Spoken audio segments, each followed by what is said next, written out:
So yes, we're back with Buddy Mcgirt. Had a mad technical difficulty here. No problem, I understand. Sorry. So yeah, have you been working on anything different in the camp regarding sparring? Not really. This last camp, this guy Larry, I can't pronounce Larry's last name, but he did more work with Dan this camp than I did because I was away with Callum. Dan would come to Liverpool for a while, then he'd come back here to London. Was it Ikendeo? There you go, yes. He spent a lot of time with Larry, so I think you got to hit Larry with that question. Okay. So have you been there when Dan has been sparring guys like Sergei Kovalev and Beterbiev in the past, by the way? Well, when he went to camp with Beterbiev, I said, look, I don't care what happens, just remember this guy can punch. Because he went to Canada, and I was in California at the time, and he called me 2 days later and goes, you're right, this guy can punch. But Dan can hold his own. So regarding the Callum Smith fight, in Quebec, did you feel that the layoff had any part to play in it? Listen, all I'm gonna say is this: it just wasn't our night that night. That's all. That night, Beterbiev was the better man. So it's over with now. We put it behind us and keep moving forward. Some people was questioning why is it you didn't throw in the towel, you jumped in the ring, sort of physically yourself. Was there any particular reason, or?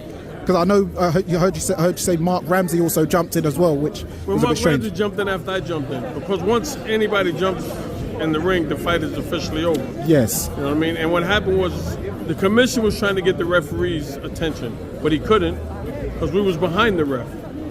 And the referee was getting ready to send Beterbiev and Callum back into fight. So I'm like, why let him get hit again? For what?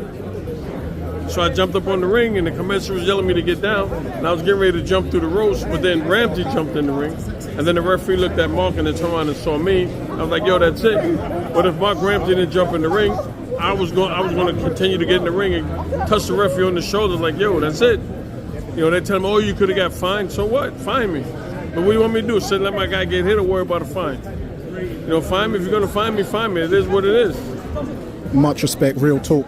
So, providing Dan Azeez wins on Saturday, would you be willing to put him in the 5 vs 5 or Callum Smith?